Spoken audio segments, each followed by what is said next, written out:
So, for other persons who are wondering, this is our guest this morning. So, I see Narlia, you're investigating who is this in our class. You should have received my email. We actually have Hello.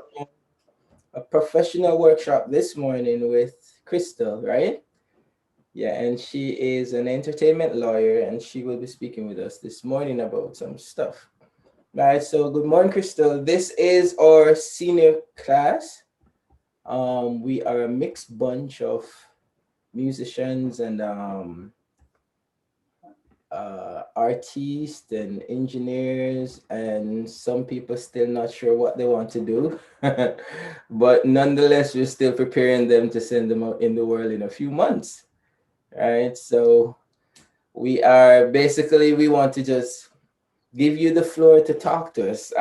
We asked Mr. Williams to basically to introduce you because I know he knows way more than I do. All right, so I'm Mr. Williams. By the way, I am the music teacher, and Mr. Williams is a resident engineer. Mr. Williams, take it away.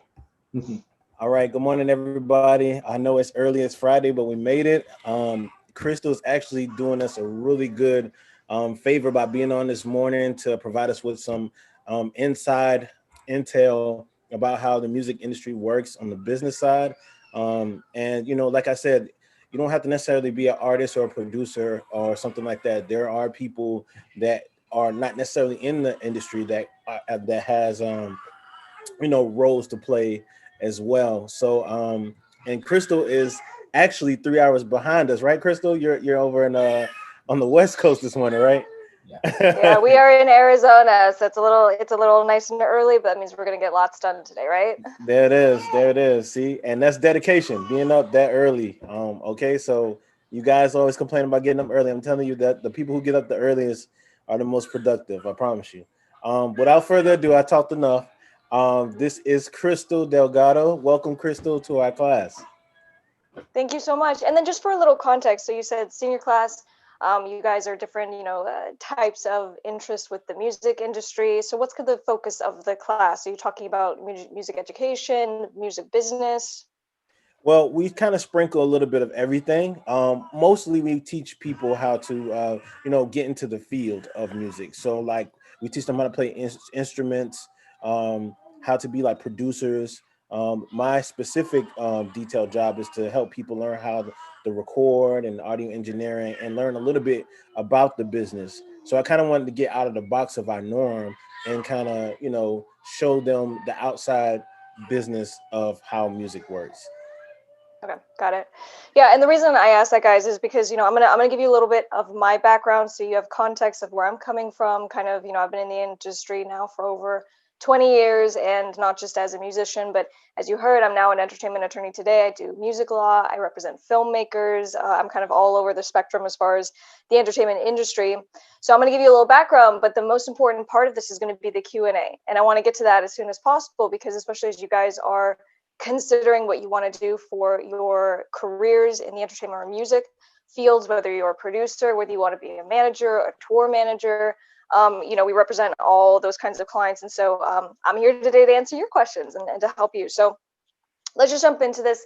Guys, I'm from California. I am that homeschooled kid. I was homeschooled K through 12. And, kind of the leg up that we got is that my siblings and I all went to college early. And so I'll get to kind of the college component, but for me music has been a part of my entire life since I was 4 years old. I had a classical education, so I learned classical piano, and then I learned violin, and then I moved to cello. And when I was around 13, I learned how to sing, and I finally for the first time kind of found my love, my passion for kind of expressing myself through my voice. And around that time I had a family band, and so I don't know if you guys have context of classical crossover, but there are bands out there kind of like a Lindsay Sterling, right? So she plays the violin and it's like high energy music. And my family band was doing that. And so little, 13-year-old me, I was just excited to get a part of that. And so they would give me a segment in the show. And so I could do 2 or 3 songs and I came out as Miss Krystle, right? So this was the first time I kind of found my stage name, found my interest with performing live. And so at 15, I now had about 2 years under my belt. I put a couple singles together, and I was just excited because I found my passion for performing. And so when I was 15, we had our first show, and it was like at the mall. And, just back in the day, Britney Spears was the biggest thing. Christina Aguilera was the biggest thing. And so we did like the whole, microphone or the headset. And it was all just amazing. I'm just like, shit, sorry for the language, but this is what I want to do. This is what I want to do for my life. I want to make art. I want to, perform.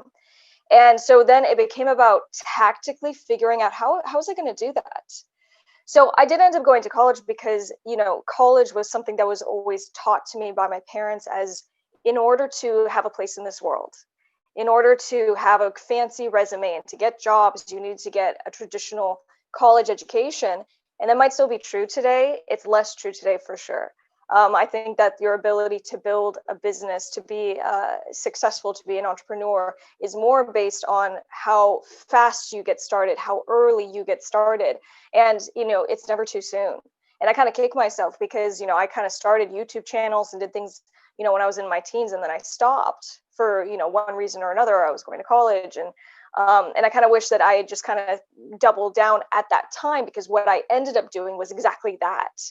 And we'll get into that in a minute. But so what I did is that when I started college, I was 16, and at that time, my entire family fell apart, and there were just some things happening. My parents got divorced, and so there was some abuse issues in the home, and it was a really tough time in my life. So I'm like, all right, I'm starting college, and I have to figure out how to pay for it, and then and then you're dealing with all this stuff in your personal life. It's difficult to just have a moment to stop and think, okay, despite all this stuff that's happening around me, and you guys might even think about this right now for this year with COVID and just everything that's been happening, but to take that moment to stop and say, okay, I need to focus on me.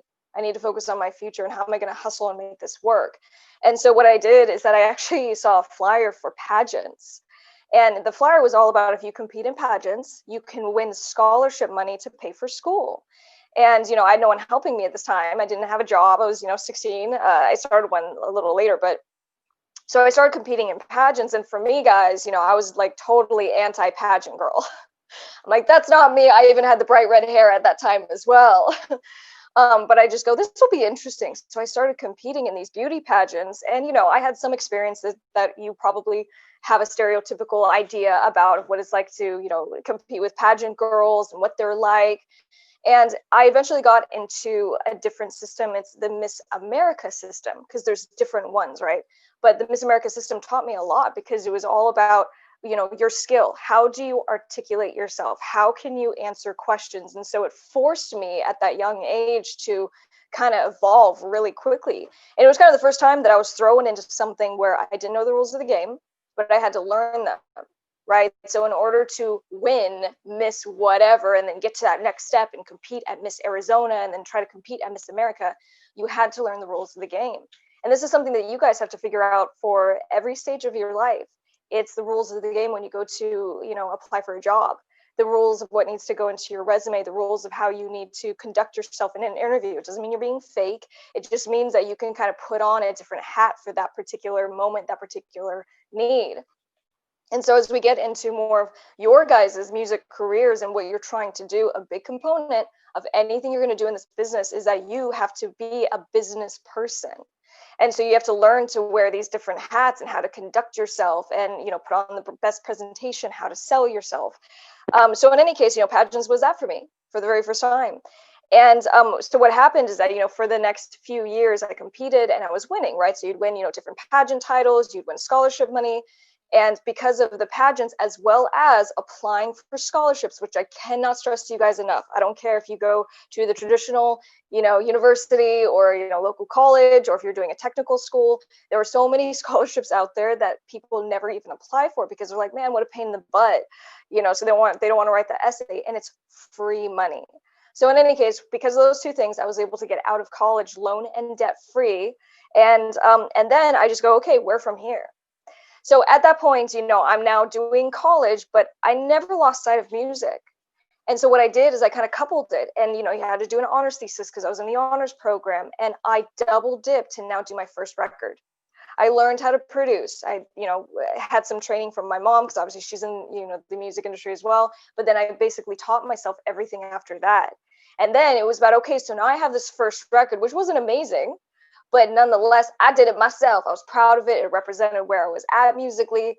And then I used that, which was essentially a glorified demo, and I started shopping myself. And I go, okay, I need to find better music producers so I can learn, so we can do better music. And so I started to springboard that little demo into pitching myself. So what I ended up doing is after, college, I made the decision that I actually wanted to go to law school. And I didn't go to law school because I actually wanted to be an attorney. And this is the funniest thing. I had no intention of being an attorney because I'm telling you, since I was like 16 years old, I knew what I wanted to do. But it was, okay, so even though I'm going to be in the music business, I'm going to be an artist, how can I protect myself, represent myself, and kind of be my own badass? And for me, like, oh, let's just go to law school because I can think like an attorney. And now here's the thing, guys, I noted back in college, I got out of college loan and debt free, but then you go to law school. And I actually have like, $200,000 of student loan debt because of that now. So what happened is that when I graduated law school, through that period, all my music friends, my music producers, they knew what I was doing. And so, when I got my law degree, I passed the state bar, and all of a sudden now I had the ability to bring a lot of value to my friends and to help them. And, and then I did have the $200,000 of student loan debt. And so I'm like, all right, I'm going to give this a go, because why not? And so I started kind of doing some of the legal work, and I started my law firm, which is Delgado Entertainment Law. And so, what we do is entertainment, which is going to be things like, how do you set up businesses? How do you, negotiate these deals, these high stake deals, or if you need to file a lawsuit, this is everything that we do. And so I coupled now as a lawyer, still trying to pursue a music career. And that's kind of the, what people find kind of odd about me, because they meet me, they're like, oh, you're this lawyer, and they don't know that I'm actually still a full-time musician. I still put out music. And I was kind of nervous about it, right? Because, and we'll talk about your own identity. Who are you? What do you want to be? And how are you going to kind of define yourself? And for me, one of the things about law school and becoming an attorney is that it terrified me. I don't want to be known as an attorney. I always wanted to be known for my craft, for my art. And so a bit of it was kind of letting go of this fear about my identity is going to shift, and now people are going to kind of know me as this other thing. And I just embraced it. And I said, this is something I know how to do. This is something that I can incorporate into my lifestyle. Let's do it. And by letting go of that fear, it's actually led to a lot of really amazing things. It's led to me having the ability to meet people in the industry that I never would have met had I not had this position, and people contacting my office to get help, people that I've been fans of or a fan of. So it's led to a lot of opportunities and, a source of revenue for me to pay for my different businesses, for me to fund my record label that I ended up starting. So, kind of my message is, don't pigeonhole yourself into one thing because you're scared of what it means, or, don't ever hold yourself back. Give yourself the opportunity to explore every opportunity that comes along, and then parlay it into something else. So for me, fine. If I'm going to be an attorney, I'm going to be in the field that I love to be in. I'm going to be meeting people that potentially can help me, or I can help them. We're networking. And so I have kind of forced everything in my life that I've done into the one thing that I want, which is, to be in the music business. And that's what I do today. So, as far as some things that you guys can kind of keep in mind through my entire process, I've kind of learned this, a couple of rules. And one of them has to do with just kind of getting back up on your feet, that resiliency. Just understand that, you guys have experienced failure. All of us have. And you will even more as you continue to really focus on what that thing is that you're going to do for the rest of your life, or what that career goal is. As you fall down, you got to get back up. And you have to understand that those failures are actually a good part of the process, because you learn from every single failure. But it's kind of like you gotta get that thick skin to fall down, get back up, and just to go even harder. And what I found is that by trying new things and having those failures, I got to the successes faster. So instead of being scared of doing something and then nothing happens for 6 months, I'm like, okay, here we go. Failure 1 week, next month, another failure. But then you learn these successes. And that's how these people who become incredibly successful and they get to where they want in their music careers, they're able to do it a lot quicker because they're no longer thinking about what other people think. They're no longer worrying about the opinions of their family and their friends. And this is something that you guys, will continue to kind of work on and get good at, but you just have to kind of have confidence in yourself. And that's the biggest thing. And then, also letting go of whatever fears that you have. For me, I kind of noted I was really scared about what it would mean if I did go to law school and get my degree and kind of do what I'm doing today. But equally, I wouldn't have the chance to meet you guys right now.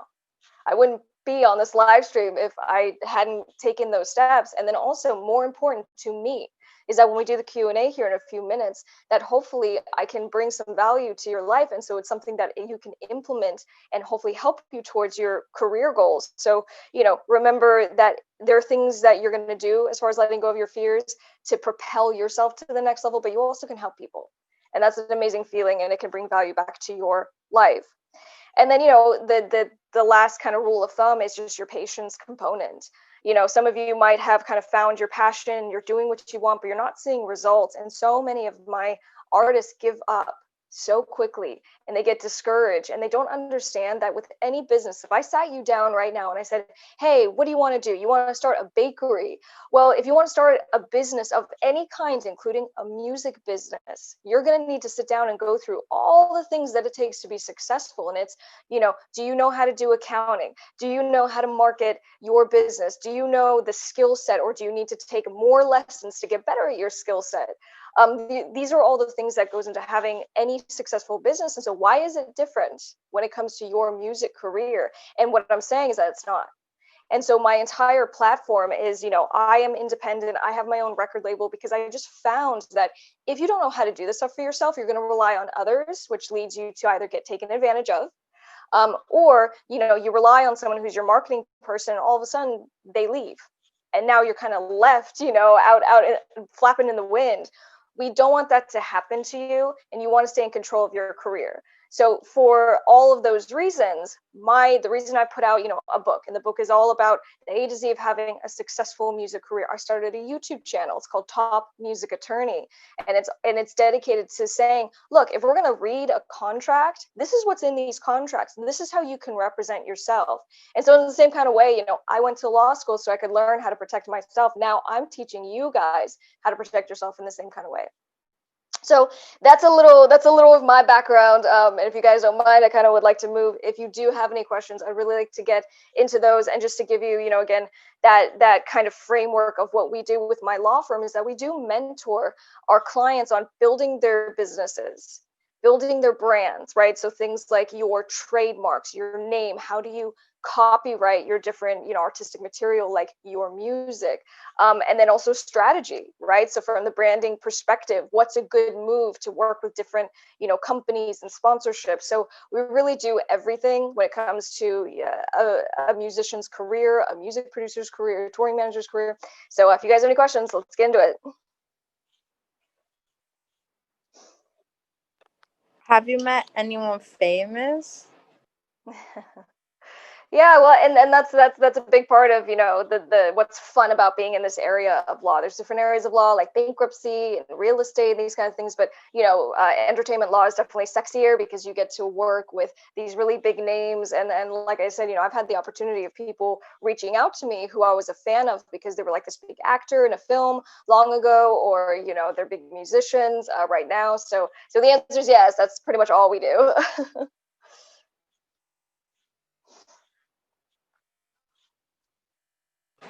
So I searched you up, right? And it's something about your red hair that they talk about all the time. Like, does it represent you in some sort of way? Yeah, and I kind of noted, when I got out of law school and I got my degree, I kind of had this reservation, and I tried to keep law Krystle because my legal name, versus as an artist, I go by Miss Krystle. And so for the first few years, I tried to keep it all kind of separate, but, I still had my bright red hair, and I still just, because this is me, this is how I present myself. And what I found was that when people did start finding out that I was a musician, because actually a lot of my business came from my music platforms, people would see, some posts from Miss Krystle, and then they would be like, oh, this is interesting. Then they would figure out that I was an attorney. So what I found is that by just being myself, not only did that kind of sell, people on me and have confidence in me, but it also just kind of confirmed I'm on the ground floor. As a musician myself, I'm doing these deals every single day. I'm, seeing what industry standard is. And so kind of the fact that I am a musician ultimately ended up kind of selling me to some of my clients, because they go, you're kind of like me. Instead of going to this other attorney who might be, let's say, a lot older, maybe he's not like, on the ground floor and doing these deals quite as often. I think that it helped to solidify that, I kind of know what I'm doing. So the hair ultimately helped. I didn't think it would. I was like, I'm going to go into court and I'd get one of those like double turns from the judges every single time, because they're just not expecting to see an attorney like me. But you got to do you, honey. Krystle, you got one question from the chat. They said, what do you feel is your biggest accomplishment? My biggest accomplishment is that I kind of run my own life. I run my own career. Every single success and every single failure that I've had has been my own. I've kind of worked for one job my entire life, where I was actually working for someone else. And I worked in Arizona. It's called Harkins Theaters, but I worked in a movie theater when I was 16 for like 6 months, and it was awesome. But since I was 16, I started my own businesses, and I was always like, I want to be in charge of my schedule. I don't want to work for someone else. And so the fact that I'm self-sufficient now, because I have a successful law firm, and that I'm doing my music career, I have my team. We are pumping out videos, music videos and new content. It's exciting because I get to wake up and I get to do what I love based on my schedule, based on what I want to do. And having that freedom is one of the most wonderful things I've ever achieved. All right. The next question is, how do you have time for both things and social life? And social life. I think that you find time for what's important to you. I've been just the kind of person that I find so much value in getting, kind of my to-do items done. For me, what's exciting, what's fun is working with my friends to create music videos and to create albums and, to do photo shoots. And for me, that is my fun. And so, what I usually end up doing is I drag all of my friends into my stuff. I even have a charity and I'll force them into my charity. So for me, I kind of make it makes sense with my current lifestyle, because you're right, it's incredibly busy. When you run a law firm, you're helping a lot of clients, they have their needs all throughout the day, but then also you're trying to record music and you're trying to, prepare for live shows. It's a very busy schedule, but you kind of have to make that decision. You have to use that discipline of, maybe you don't need to be socializing with your friends every single night. Maybe you don't need to, be watching Netflix all weekend long. You have to have a little bit of that discipline to limit, social interaction, so that it never kind of overshadows what you're trying to do with your career. And guys, when I say, you got to be hustling every single day, whatever that one item is that you can get done for the day, never let any time pass where you're not doing anything, or you're waiting for maybe someone is going to reach out to you and say, hey, can I listen to that great beat, versus you sitting there and submitting to someone else. So, for me, it's just finding that balance and what makes sense for my lifestyle. All right. Do you have fun with your job, or do you think sometimes you don't even want to do it anymore? Basically just feeling like you want to do something new. Yeah, great question. No, I have a ton of fun with my job, and it's just one of those kind of weird things, because I'm such an oddity, even in the music industry as an attorney. I kind of like the fact that I'll go up against, let's say, these men who are like twice or three times my age, and it's just fun because you can kind of flex and you do your thing and just be good at your craft, whatever it is that you do. Just really, really get good at it, and then you can have fun with your job. But to your point, it's a balance, right? So my passion, my heart is in creating art, it's in creating music, but I don't get to do that all day long. So the way that I made sense of it is that I do my work within the music industry. And so for you guys, if you got to go get that day job, what can you do so you are close to the thing that you want to do, so you can be networking and making those contacts? Because most of us don't have someone else paying the bills. We got to figure it out for ourselves. So for me, it's combining those worlds to make your money but be still kind of working on yourself in the meantime. The next question is, do you need an assistant, or do you have any internships? No, no internships at the time, but I would say as opportunities come up, we have our social media on Instagram, Delgado Entertainment Law, or like I said on YouTube, if you guys want to learn, I'm doing like reaction videos. Kanye just leaked a bunch of his, music contracts and so if you want to just follow, so when there are opportunities and you can kind of grab onto that, please do. All right, we'll make sure we get that information for you before you get up out of here. Okay. The next question is, what advice do you have for people who's trying to be in the music industry? Yeah, if you're trying to be in the music industry, get in the music industry. And don't kind of stop yourself because you go, well, my ultimate dream is that, I want to be the tour manager for Chance the Rapper. So I'm going to wait until that opportunity comes up. No, you got to get in it. You got to be willing. And look, to someone who just kind of inquired about, do you need interns? That's absolutely the right question. Go and see if someone can take you under their wing so that you can go and just be like, I will take out your trash and go get your coffee and do whatever you need to do because I want to be in the environment. And you'll hear people who, this is such an ooey gooey relationship based industry. Who matters. And so just because you were getting coffee for some music executive, they ended up introducing you to someone else, which led to you getting your dream job. So get in the industry as far as number one. Number two, kind of define what it is that you want. If you have a clear goal of what you're trying to achieve and you say, this is the job that I want, or this is where I want to get to, then every step of the way you have to figure out how to do that, and you have to re-strategize, and you'll have those failures and you'll have those successes, but every time you kind of get through something, you have to kind of rework and shift what the not the focus but how you get there. And for me as a musician, I'll tell you guys, as far as marketing myself, marketing my music, there were many years I didn't know what I was doing, and I didn't know that I didn't know what I was doing. But as you kind of keep getting these good little nuggets of information, you kind of revise your strategy. And so that is how you will be successful, because you never stop. You never stop trying new things. What would you say is the most common mistakes that young artists do when they get into a deal or sign a deal to like a label or somebody that's trying to get control of their music? Yeah, the number one mistake is that they don't have someone, and not someone, but specifically a music attorney review their contract. So most of you guys know that someone's going to hand you a contract when they want to sign you to a record label or to a management deal, or they want to be your agent to get you live shows. And so there's this, kind of blind signing that happens, and you don't even know what the contract says, because guys, the ways that these contracts are written is kind of in legalese terms. It's kind of difficult for the normal person to read, and so that's why you need someone who can kind of read the code of the contract and say, and guys, as a case study, after this call, I have a call with a client and they sent me a contract that they got. And the contract might say something at the top, and the actual body of it is giving rights and ownership to someone else. And so stuff you never even thought that you were agreeing to. And because they came to me and they gave me a chance to review it before they signed, I'm going to tell them not to sign the deal.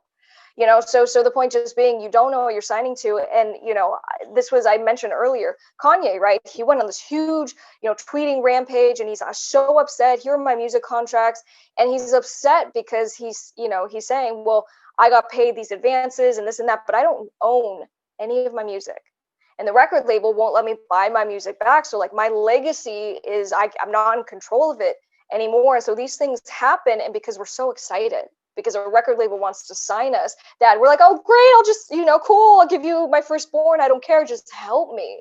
But you don't know that, they're taking advantage of you, you're not going to own your music, and then ultimately you give away all this stuff and they don't do anything for you. So, you don't want to be contacting my office because now you have to deal with the problem. You want to contact me beforehand so that we can negotiate the deal and make sure you're protected. You mentioned the term advance. Could you elaborate what an advance is, or when a label gives you an advance? Yeah, good question. An advance is basically like a loan, right? So a label is going to say, I'm going to sign you and I'm going to give you a $20,000 advance. A part of it will be used to help pay your attorney's fees. Some of it's going right in your pocket. Let's say like $10,000 is going right in your pocket. And the rest of it will be used as an advance to pay for your studio time. So essentially it's, here's some money. But the thing that a lot of artists don't understand is that an advance has to be paid back. So that's why I say, think of it like a loan. So if you literally went to the bank and you say, hey, bank, I need $20,000. Well, you still got to pay the bank back. So, when artists get offers and they're so excited, they say, Krystle, I got a $20,000 offer from this record label deal. I say, don't get too excited, because they're saying, I'm going to sign you, own your music, and you got to pay me back. That's cool. You have a little chunk of change in your pocket, but the advance is basically another word for a loan that you got to pay back. So is it safe to say that some of these artists that are flexing with their money and buying jewelry, it's not real, right? Yeah, and not even not real, but it's just kind of silly spending, right? So many of my artists, these kids, you'll be like 18 or 19, and they'll get a record deal, and then they'll get that advance of $10,000, and they're not thinking about. They're like, oh, this isn't going to pay for like my daily expenses and that kind of thing. They go blow it on a car because they're flexing and they're excited and that kind of thing. But again, if you're getting a $10,000 advance to pay for like 3 albums, well, that's the next 3 years of your life. You got paid $10,000, which is below minimum wage. So if you kind of think about these numbers and what you're getting paid to essentially be a service provider to make music so that the record label can own it, you start to think more like a business, and you go, well, why would I give up ownership of my music? Why wouldn't I just go get a loan for $10,000? You see what I'm saying? So, for some of this flexing that's going on social media, that might be nice for a post, but you just blew your living expenses. Really quick, could you explain what a 360 deal is? A 360 deal is very common for the standard recording contract. And what it means is that not only is the record label going to be taking from the share of earnings from the actual music, right? So we talked about the advance, they're going to repay themselves, and then the net royalties, whatever's left over, is going to be split between you and the label. So as you guys are collecting and kind of sharing, the record labels, what they're doing now is that they're saying, I want to take from all of your earnings that you make in your music career, not just the music, but we also want to take from the merchandise. We also want to take from your live shows. We also want to take from any TV appearances that you make. So it's 360 because it's everything. And, we get it from the standpoint of the record labels. They need to get paid. And so they want to be able to take from where you are profitable, because guys, until COVID, live performances, merchandising are the best ways to bring in revenue, because right, we're getting paid 0.0005 cents every stream on Spotify. So the 360 deal is so the record label can take revenue from everything that you do in your entertainment career. I have a question. Do you find it a bit challenging as a woman from the business side in the music industry? Do you find any challenges? There's different challenges, and the answer is yes. But there's different challenges for every single person, and I just think, and what I've seen is that depending on your race, your sexual orientation, everything has an impact on your experience, how people treat you. And I guess my kind of takeaway is, despite any adversity that you might fail, for anything that makes you, you have to embrace it. The fact that I am a woman, the fact that I, did get started very young, and I'm always like the baby in the group when we're like negotiating deals, none of those things impact how successful that I've been. I've never allowed it to stop me. I've never allowed my funny colored hair to stop me from walking into a court and doing a jury trial in front of a number of jurors. So that would be just kind of my message to you guys. Whatever it is that you feel makes you different or brings, some kind of challenge for you, embrace it and know that that's what's going to set you apart, because you guys are going to remember me because of my funny colored hair. Can you sing? I can sing. Are you asking me to sing now? Because I don't know if that's going to happen. But if you guys want to check out some of my stuff, we actually released a new music video a few weeks ago. We just crossed 100,000 views on that, which is pretty cool. But anyway, you can just search Miss Krystle on any music platform, including YouTube.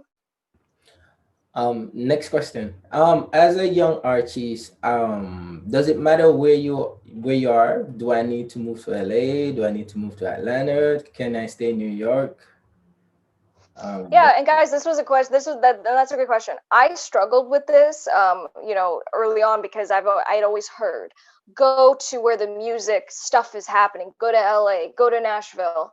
And for me, I was like in college at 16, and then I was going to law school, and I'm just like, okay, I get out of law school now. My business is in here, Arizona.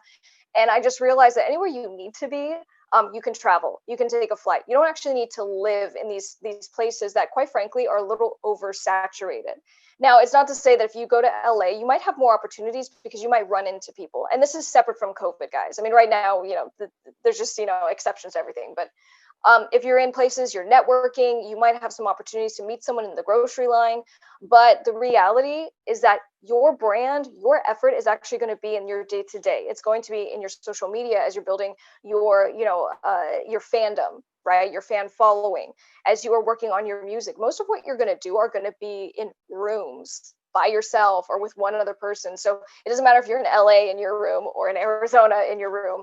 It's more about what you're doing for your business practice. Are you hustling? Are you putting out your social media? Are you regularly releasing music and music videos?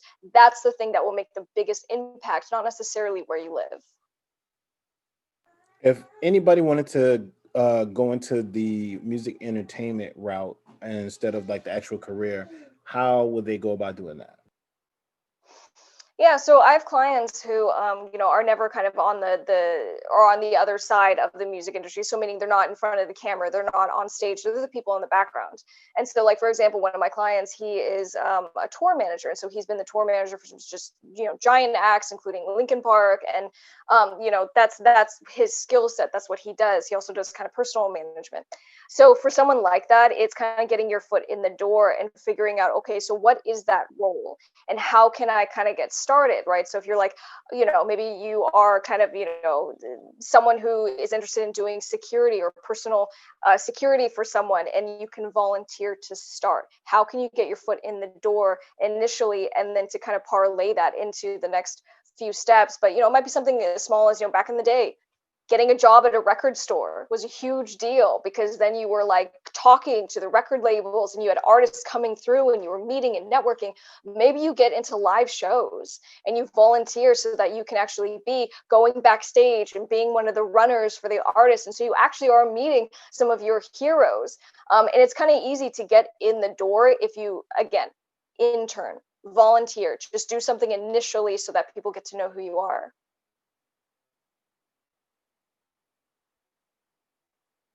Okay. All right, yeah. Go ahead, Mr. Miller. I was just telling everybody. I have a ton of questions, but I'm giving the students chance to ask. You had said earlier that you wish you had started earlier. I mean, in terms of YouTube channel, your career and stuff like that. I'm wondering if you're saying you would have preferred maybe bypass college and just dive right in. Is that what you're suggesting?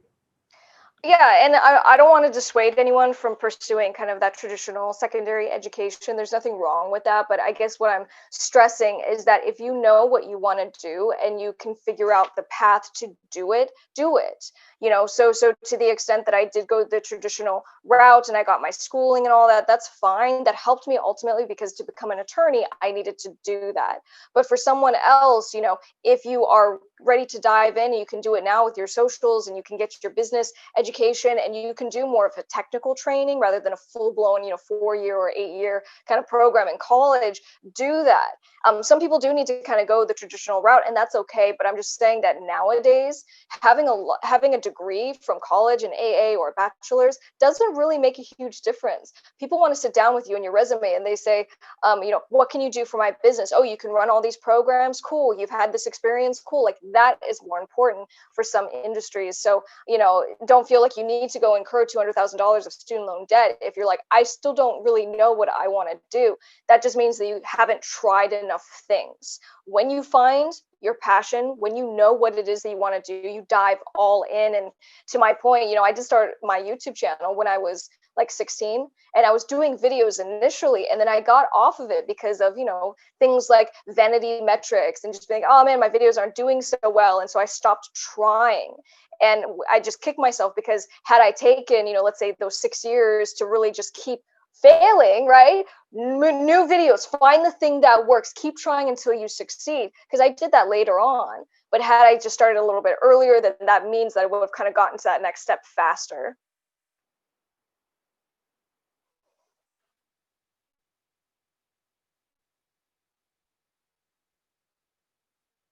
Come on, guys, ask your questions. I promise you, me and Mr. Morris will use it up. Right? Yeah, and guys, look, as you are kind of figuring out what it is that you want to do, I just can't stress enough the investing in yourself. And so it might be things like, whatever you decide to do in the music industry, a big component is usually learning how to market yourself. And obvious stuff like make sure you're posting on social media, but how are you conveying your brand? And when I say a brand, it's who you are, what makes you you, what's your style, what's your clothing style, what's the way that you kind of, that you'll talk, or certain, phrases that you use, the type of music that you release, or if you are building a music business, so that you're like a PR company or a record label, work on those branding tactics, but also figuring out how to reach people. Because just remember, if just because you're posting something doesn't mean anyone that is going to see it. And the importance of things like hashtags and using these tactics. And so that's why, again, I mentioned top music attorney. We're releasing these videos to help you, to train you on how to do your music marketing, on how to, get trademarks, how to get copyrights, become your own boss and learn all this stuff yourself. For young artists, like some of the ones that we have in school, outside of SoundCloud and YouTube, what else can they do?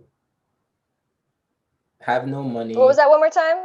Dwayne, Um, I heard as far as being, go ahead. yeah, as a young artist starting out, outside of YouTube and SoundCloud, what else can they do? I mean, no money. Oh, great question. Yeah, what else can we do? Yeah, I mean, look, you're talking to the kid who is like not only homeschooled, but for us, going to McDonald's was a huge spend for our family because there was like 7 of us total. Like it was, what I'm saying, it took an hour to drive anywhere, and so for me, kind of getting started initially, I had those issues, right? Because you can't go to a music studio, but it taught me that you can set up a home studio very inexpensively, even if you were just a singer. You're like, oh, I'm not trying to do music production or whatever. I didn't want to learn music production, but at that time, I was 16. I didn't know anybody. I didn't know any producers that could help me. That's why I had to learn it.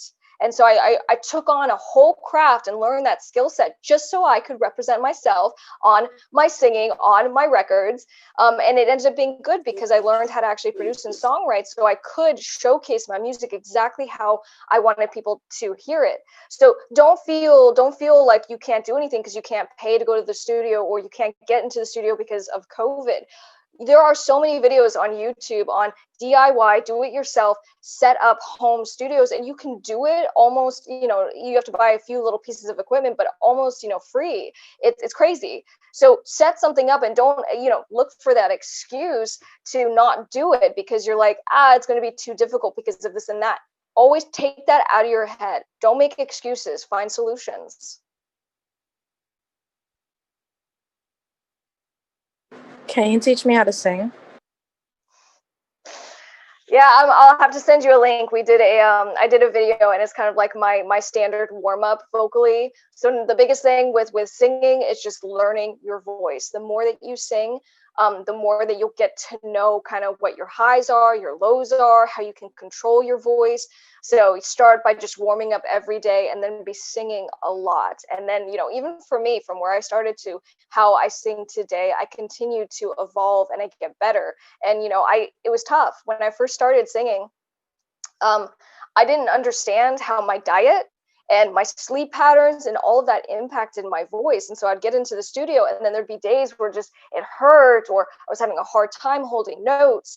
And over time, you learn why. And you learn that, maybe it's because the types of foods kind of dried you out, or you didn't sleep enough, and you get better. But it's the same thing that I'm talking about any skill set. You get better with time, but you got to be working it every single day. And then as you're learning, you can share that as social media. You go, all right, guys, we're a little rough today. This is what I learned. It helps with vocal strain. And you share a little 10, 15-second thing to your followers, and they get to learn with you and they get to grow with you on your journey. So double dip, the social media and the marketing, because now all of a sudden someone saw your video and they go, oh, she's trying to sing. Oh, she actually sounds pretty good. And they watch you for a while, and then maybe they hire you for something. So just try to double dip everything that you're doing. Oh Lord, Lauren is gonna dye her hair red and start singing on Monday. I have to see the video. What the next question is, do you write your own songs? I do. And in fact, one of the best marketing tools that you guys can do is to do cover songs, right? So if you're just a beat maker, a producer, or a singer, do cover songs because it's a nice way to have someone be like, "Oh, you did the Weekend cover. I like the Weekend," so they might give you a chance. Versus you're trying to sell yourself for the first time, and it's an original song. It's a big sell. So cover songs are a really good idea. For me, I've always written my own music. I do some cover songs, but all my stuff is original.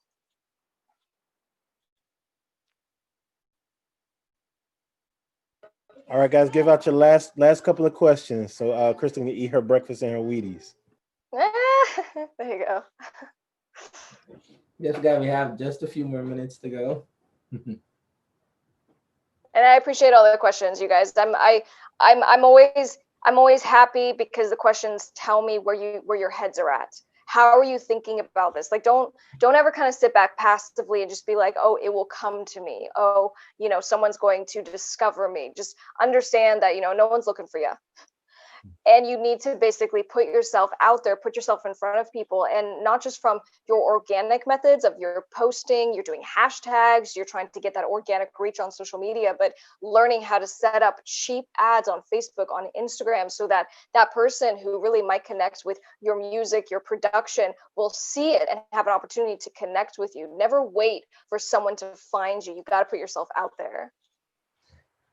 We have a question here. Is that selling your soul thing in the music industry real? Selling your soul. This music industry is absolutely about stealing your soul. I promise it is. It's an incredibly difficult industry. It's an incredibly demoralizing industry because, for me, I have now built a team around me so that we can do my marketing, we can do my videos. Everything I do is in-house. I don't rely on anybody. I'm not signed with a record label, and for me, that's very empowering because I get to do exactly what I want to do when I want to do it. But as you do need to kind of get some help along the way, there's going to be people who try to take advantage of you. And that's kind of why I started the YouTube channel, why I released the book, is because it will deflate you and it will make you feel very discouraged, because now not only are you trying to put out your music, and sometimes you get hate online, that's a whole other thing that you got to deal with, but you might be working with people who try to take advantage of you or actually take advantage of you. So in the same kind of way, it's get your motivation, get your ass into the studio, do something every single day. It's also protect yourself along the way because there are vultures out there. So that's why when you do want to get a shark like an entertainment attorney to protect you, it's a good idea because, you mean business. What does it cost for your services? So what I do is that because, I work with a lot of independent musicians, startup businesses. I work my scale. We do charge $300 an hour, but, if someone comes to me and they say, Krystle, money's tight, I just need help or whatever, like, I'm always going to help the person out. I'll be like, all right, let's just do something really minimal, and I'll kind of discount rates and things like that, because I'm about making sure that my clients are protected and they get the representation that they need, because a lot of attorneys are expensive, and rightfully so. They will save you from a 10-year deal. Like, literally, these agreements, they're written so fancy and so, kind of confusingly that you don't know you're signing a contract for like 7 or 10 years. And had you just paid, $300 for an hour of time, that would have saved you a lot of headache, a lot of frustration. So the point just being, have a conversation with me or with someone else, but just talk about those rates, what you can pay, and just make sure you get the help you need. Awesome. All right. So guys, if you have no more questions, and Jaden, you were saying she didn't answer the question, I think. Yes, she did. About your soul. Yeah, I think she did. Thank you so much for being here, Krystle. We really, really, we cannot pay you for your time. Right? We really, really appreciate you. All right, really, really appreciate you, Mr. William. Thank you guys for having me. I very much appreciate your time for being here. And guys, just, I hope that you can kind of take away a few nuggets from our little interaction today, and just to have confidence in yourself, to believe in yourself, and just, you have to be your biggest cheerleader. And that's kind of my final note. Understand that there's going to be people who get excited for you, who support you, but those people come and go. and no one's ever going to care about, you know, your music career as much as you do. So put in that time, put in that hustle, and never give up.